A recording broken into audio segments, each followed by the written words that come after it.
सबको ओम शांति।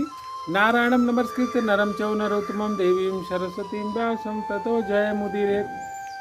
भगवान नारायण उनके सखा अर्जुन को याद करते हुए और उनके अभिन्न सहयोगी भगवान श्री कृष्ण और व्यास जी तथा माँ भगवती सरस्वती को याद करते हुए आज की महाभारत कथा का प्रारंभ करते हैं।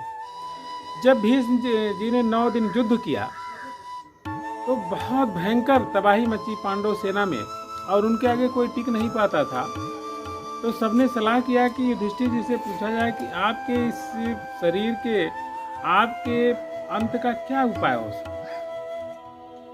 तो भीष्म जी ने खुद ही बता दिया कि शिखंडी पिछले जन्म में स्त्री थी और इस जन्म में पुरुष बने, लेकिन मेरे सम्मुख को स्त्री के समान ही मान्य, अगर उसको आगे करके लड़े तो अर्जुन हमारा सामना कर सकते। तो उनके बताए गए उपाय के अनुसार ही पांडवों ने 10वें दिन के युद्ध में प्रारंभ किया और शिखंडी अर्जुन के आगे रथ पर बैठ गए।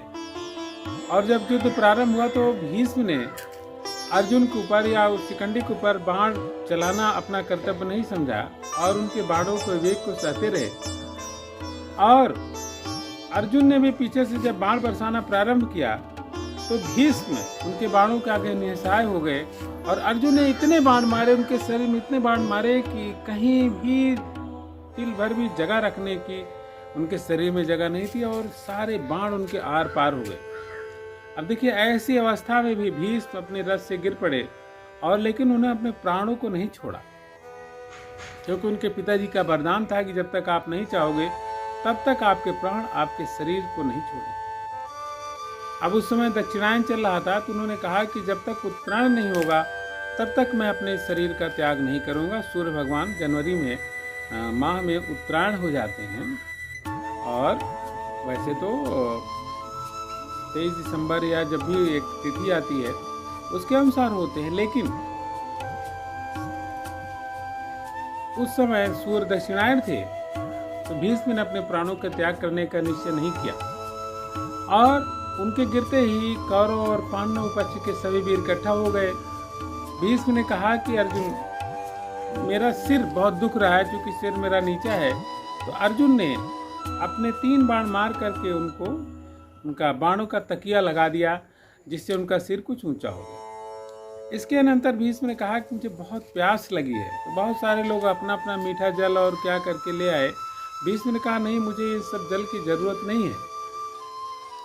तो अर्जुन ने अपना दिव्य बाण चलाया और कहते हैं कि पाताल से मीठे जल की एक सोता कुरुक्षेत्र में फूट गया और उसकी धार सीधे भीष्म जी के मुंह में पड़ने लगी और भीष्म ने अपनी प्यास बुझाई।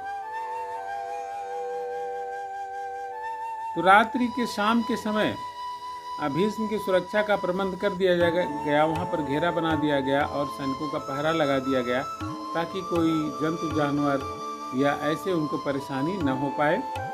तो ऐसा प्रबंध करके सब चले गए, लेकिन वहाँ पर शाम के समय कर्ण आए और कर्ण अकेले में उसे मिले।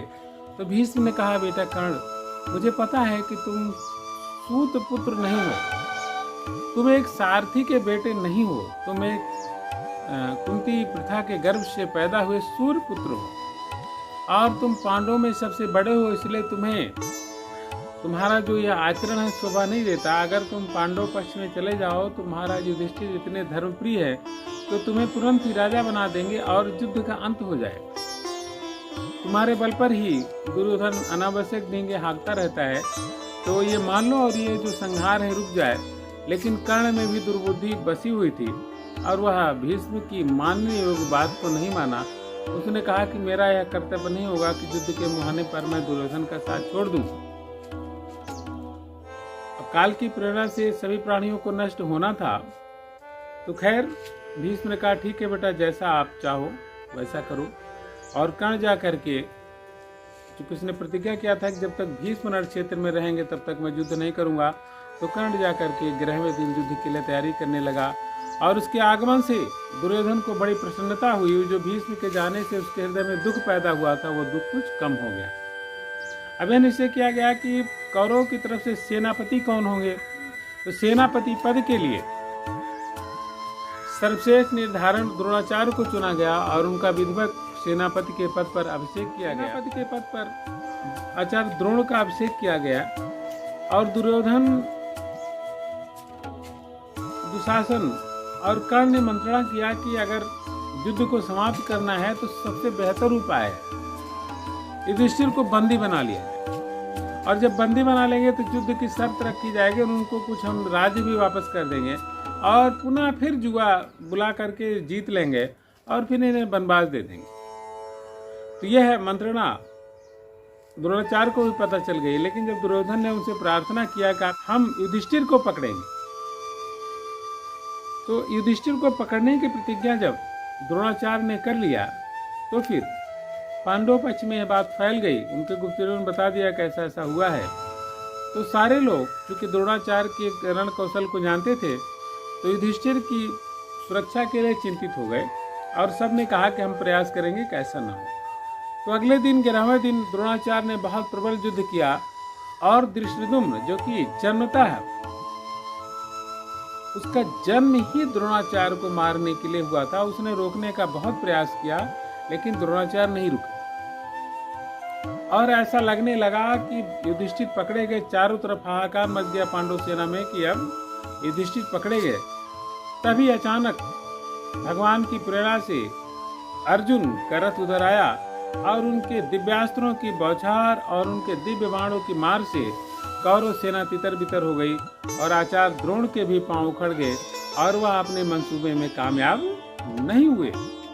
तो उस दिन का इस विजय के उल्लास में उस दिन का युद्ध समाप्त हुआ। तो अगला जो 12वें दिन का युद्ध है, और आपको बता दें 18वें दिन तक ये युद्ध चला है। आप सब लोग महाभारत कथा सुनते रहिए और इसको ध्यान से सुन करके अपने हृदय में बैठाते रहें।